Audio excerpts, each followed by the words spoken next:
Hello, Gilda's Club. I'm so glad you joined us this week. We're starting a really cool new program here at Gilda's to try and build a little bit of community around crochet. So if you've never crocheted before, that's totally okay. We're breaking it down step by step, the easiest way to do it, and then hopefully we'll be able to start having regular meetings and just spending a little more time together in a way that we used to. So this week, our very first week, we are learning how to do single crochet. That's the simplest building stitch in crochet, and it should help you in the process of learning. So join me now and let's see if you have the supplies you need. For today's lesson, you're going to need some yarn in a heavier DK weight. So just what you would think of standard yarn. You're going to need a hook for crocheting. This is a J hook. This is 6mm. It's a really excellent hook for a beginner. Scissors. And my 0 to Granny Square in 2 hours worksheet, which you can find in the comments or you can receive via email if you are part of Gilda's Club. So you'll need this worksheet as well. So today we're going to begin with the very most basic parts of crochet. We are going to learn how to do a slip knot. We are going to learn how to chain. And we are going to do a single crochet. Now, if you have this worksheet, you're going to notice that I have crochet terminology up here. There's US and Canada form and the UK Australia form. These are just the equivalents. You might find patterns from either place, and I just want you to be able to understand what these terms mean and how they translate depending on where your pattern has come from. And then here on this sheet I have these empty spaces next to the term or form of crochet that you're going to be doing. I've left these spaces empty so that you can write in your own language how to do this. I find it best that people describe the process themselves. It forces you to make sure that you understand and also express what the process is in your own words, speaking to your own self so that it helps you remember better. So over the course of this video, I want you to fill in the description of how to do these stitches according to your thoughts and your experience doing them. You can follow what I do and then write it out for yourself. So the first step in our process today will be doing a simple slip knot. Now, you've probably done a slip knot before. It's a very common knot and it's a very useful knot. It keeps a loop flexible and open so that you can change the size of it. The way that I do a slip knot is I take this short piece, put it over the top, and then I reach through the back of my loop here and I just pull that tight. I've left myself a little tail here, and you can see that when I pull, it tightens around my finger. Now, there's lots of ways to do this. Some people just do it with their hook. If you're having trouble understanding how I did that, I'll lay it out on the ground for you here so that you can see. So, I've got my short tail right here. I'm going to lay that over the top of my long tail that's attached to the skein here. I'm going to come through the back of that loop and I'm going to tighten that around there. You'll know you've gotten it right when you can pull on the piece that's attached to the skein and it will tighten. You don't want this to be moving, you don't want this part to tighten, but let's just do a couple more knots and see if you can get it. So short tail over the front, come back in this loop here through the back, pull this loop so you can see I've got like a little knot around a longer piece here.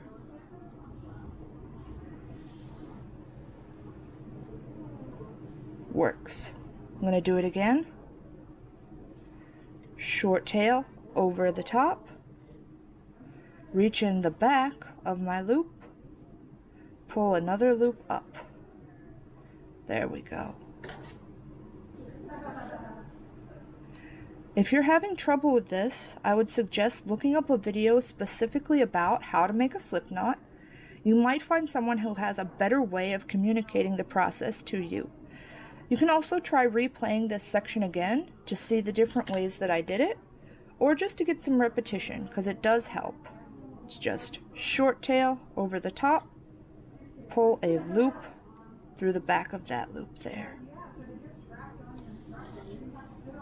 So, once you have a slip knot, I want to do a little bit of crocheting, a little bit of review to something that you've probably done in your life. Maybe when you were a kid, you did this in school, or maybe just fiddling around with like a drawstring or something, you've done this. I'm going to, see my loop here, I'm going to shove another loop in there. Then I've got this loop. I'm going to pull another loop through there. Whoops. Then I've got this loop. I could do this forever. Loop after loop, catching loops. See, I'm making kind of a little chain here. I could keep going forever. It looks a little messy, but this simple task that I'm doing right here is the very essence of what crochet is. Catching loop after loop after loop, keeping the yarn kind of active, you know, always having an open loop to catch another loop in. So if you've ever done anything like this as a kid, just fiddling around or whatever, you've already done what is essentially crochet.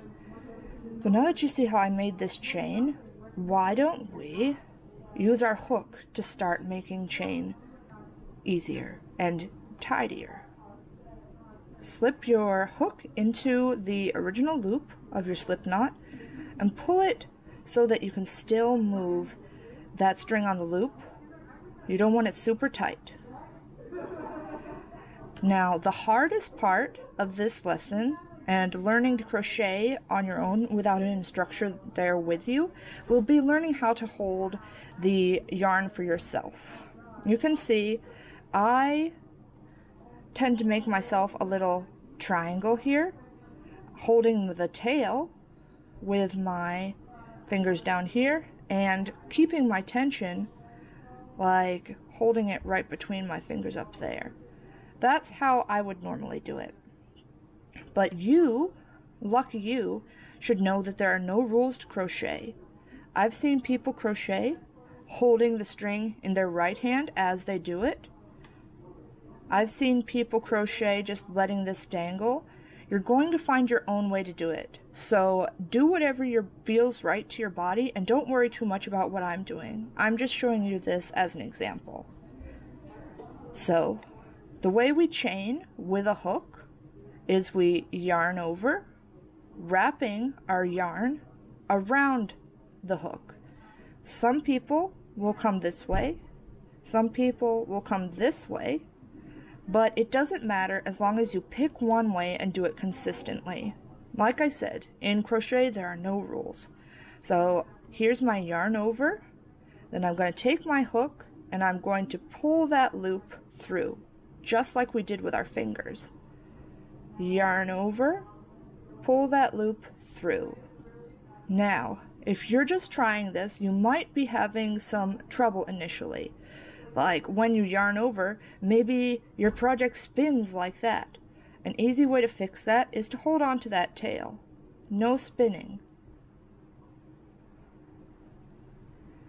Maybe when you're yarning over and trying to pull it through, you're getting caught here like that. The easiest way to fix it so that you're not getting caught is to turn your hook as you do it. So yarn over, turn your hook. Yarn over, turn your hook. And you can see I'm making these nice even little chains. Yarn over, turn your hook, holding my tail. Yarn over, turn. Yarn over, turn, yarn over, turn. And I could do this all day long and just make chain, chain, chain, chain, chain. So let's take some time and just chain away to get that motion feeling right, to make it feel right, to give your yarn tension, to be doing our yarn overs. You could do 1,000 of these if you wanted, and it would just be good for teaching you some muscle memory. You can pause at this time to take a little time to practice. Don't worry about your speed. Just worry about finding a comfortable way for you to do this. Just yarn over through the loop. Yarn over through the loop. Turning our hook as we go through. Yarn over through the loop. So that everything flows smoothly and easily. Yarn over through the loop. Yarn over through the loop. Take some time to practice that now. So if you've sufficiently practiced making these beautiful little chains, almost like a braid here, then go ahead at this time and just rip that all out. I know it's heartbreaking, but in crochet we can't be too sentimental. I crochet things and rip them out all the time, so now is a good time to practice that lack of concern, you know? Loosen yourself up and get used to tearing stuff out. So I've just gone ahead, made myself a fresh slip knot here. Remember, short one over the top and pull a loop through. Put that on my hook, keeping it loose enough that it can still move. What we are going to do now is we are going to start working into a chain. So why don't we chain 11 together? That's 1, 2, 3, 4, 5, 6, 7, 8, 9, 10, 11. Pause here if you need a little bit more time to make your 11 stitches. So I've got this lovely little chain now. I have the side facing me that looks like a braid, and the side with the bumps on it facing away from me. See how this side is a little bumpy? This side looks like a braid. Have those facing me. I'm going to kind of hold this here flat like that so that I can begin working my way across this line horizontally. So my closest chain to the hook is this one right here. I'm going to stick my hook into the second from the chain.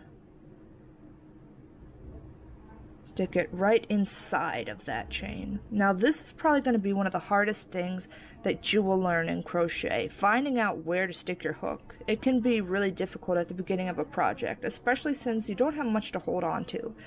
So let's open this little chain up, see where we can stitch it. If you pull open that chain, you'll probably notice that you have three strings within the chain. You've got this bottom one here, you can pull down. You've got a middle one right there. Hope you can see. Then you've got a top one up here. What I like to do is I like to go below the top one and below the middle one and stick my hook in right over the bottom one there. So you can see I'm in the bottom there. So now I'm inside the chain. I've got my loop on the other side. I've got this free moving yarn right over here. I'm going to yarn over, and I'm going to pull that yarn over out of my chain, but leave this loop on here. So now I've got 2 loops. I'm out of the chain, 2 loops on my hook.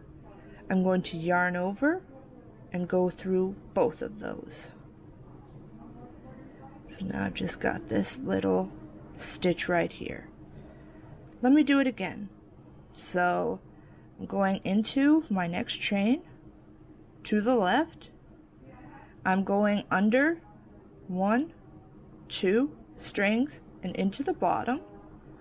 I'm yarning over, pulling that yarn over back out through the chain, and then I've got 2 loops on my hook. I'm going to yarn over and go through 1, 2, both of them. Let's do it again. So, into the next chain, which I can tell because I've got all these little V's here. You see, like, every segment of the braid is 1 chain. So the one immediately next to the one I was just working in, I'll go under the top and middle, yarn over, come out. I've got these 2 on my hook, yarn over, go through both. You can see that I am building stitches now across my chain. Let's do some more. I'll just talk my way through it so that you understand why I'm doing what I'm doing, and you can start trying on your own too. So, into the next chain, under the top and middle strings. You can see I've got 2 strings on there.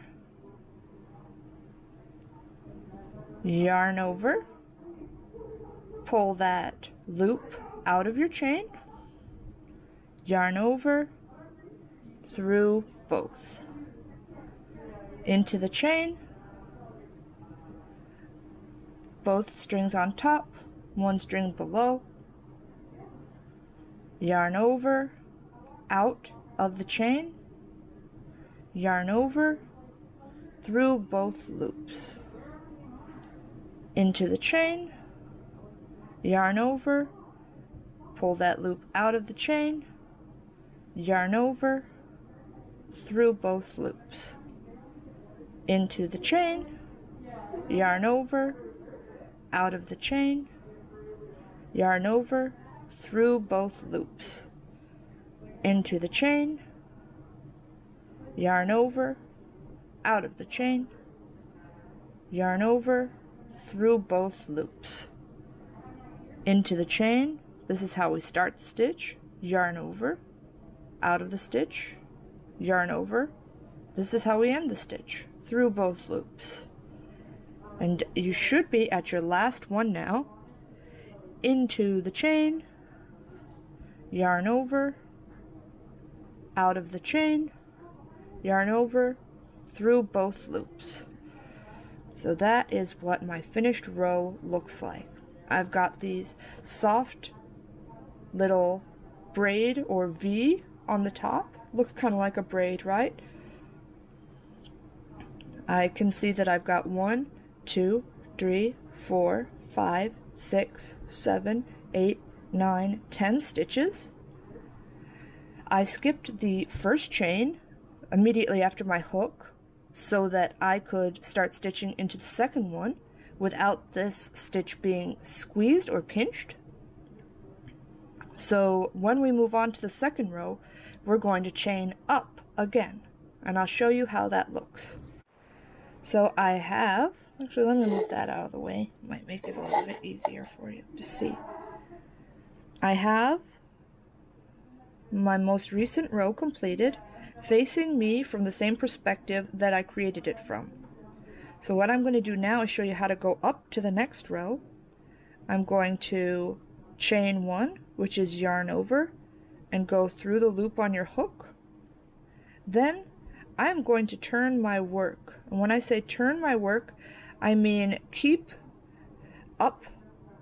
your topmost perspective the same. You're just turning from the front to the back. So I worked my way from right to left to make this row. I'm going to keep that perspective. I'm just going to turn it so I'm looking at the back. You can see the back looks different from the front. My holes here are a lot more visible. See those holes that I'm looking through? If you can see blue through it or wall color through it, then we're looking at the same thing. I've got these nice visible holes. Front, back. So the way we do our single crochet stitches is the same as we did it on the first row, but we're going into the hole of the stitch now. You will find as you become more advanced that you might have reasons to just go under one of the strings on top. Like maybe you'll go through the one closest to you, or maybe you'll go through the one furthest from you.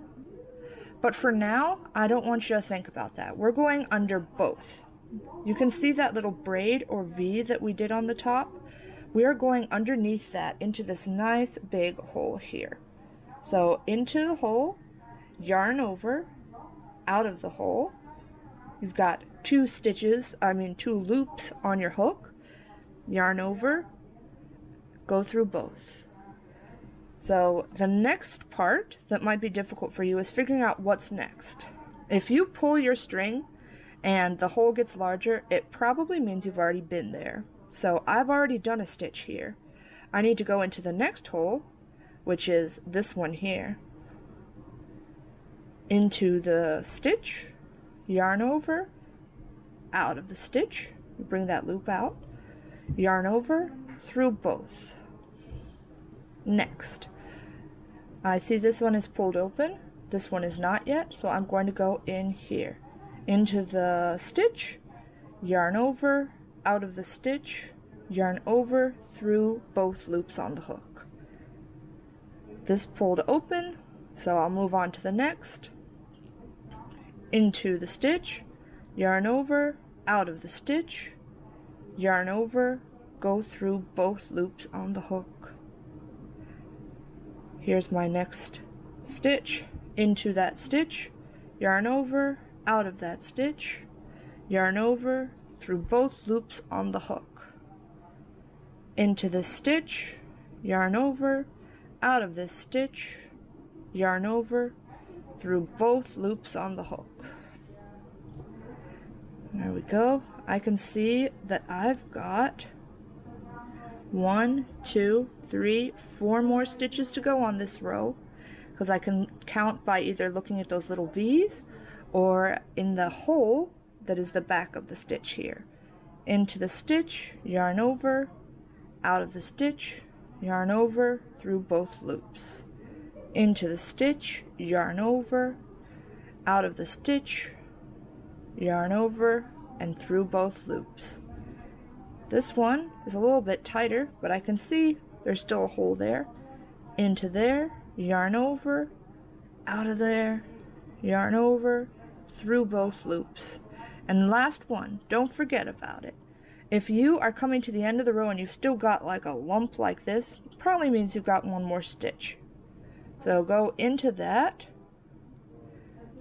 Try hard to make sure that you've got both bits of that little V, the top of the stitch, on top of your hook. That means you're all the way in the stitch. Yarn over, through the loop, like that. So that is what your row 2 looks like. If you want to continue, which I would suggest if you're a beginner crocheter, just remember to chain 1 and then turn your row. The hard part about being a beginner crocheter is keeping your edges even.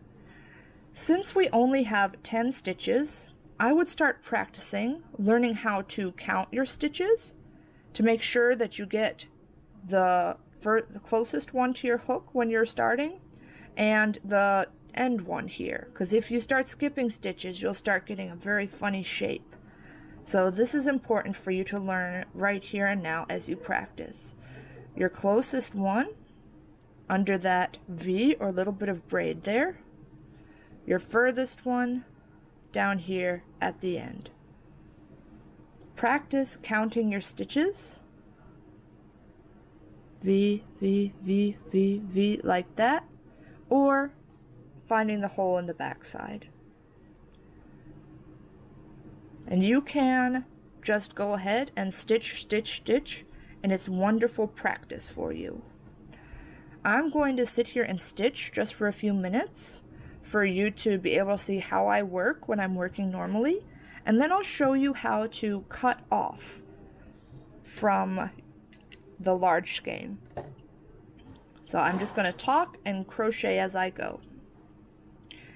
Into the stitch, yarn over, out of the stitch, yarn over, through both loops. Into the stitch, yarn over, out of the stitch, yarn over, through both loops. Into the stitch, yarn over, out of the stitch, through both loops. Into the stitch, yarn over, out of the stitch, through both loops. Into the stitch, yarn over, out of the stitch, through both loops. Just like that, every single time. Once you have a little more experience, your stitching will become more regular and even a little more rhythmic. So it can be quite a meditative experience.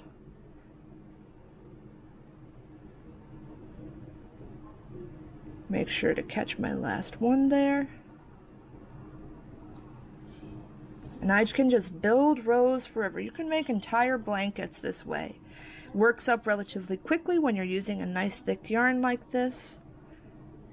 And there you go.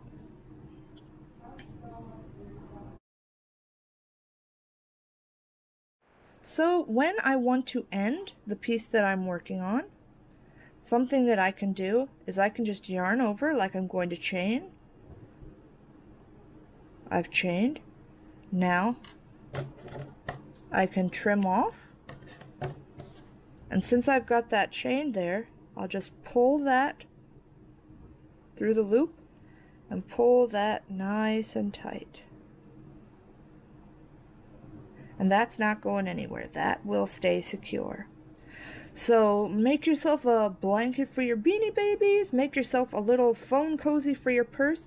Take some time this week to practice your single crochet and see if that works well for you. If you can figure that out on your own, you can figure out how to do any of this. You can also email Gilda's Club to get specialized help, and we'll also be starting a community of crochet together in October, so there's so much to learn and look forward to. Thank you so much for joining me today. I hope that you found this process relatively simple. If you didn't, just take some time, review what we talked about today, and really practice figuring out how you want to hold things on your own and making it work for you. As I've said so many times, there are no rules in crochet, so make it exactly what you want it to be, figure out how to do it comfortably, and practice, practice, practice on your own.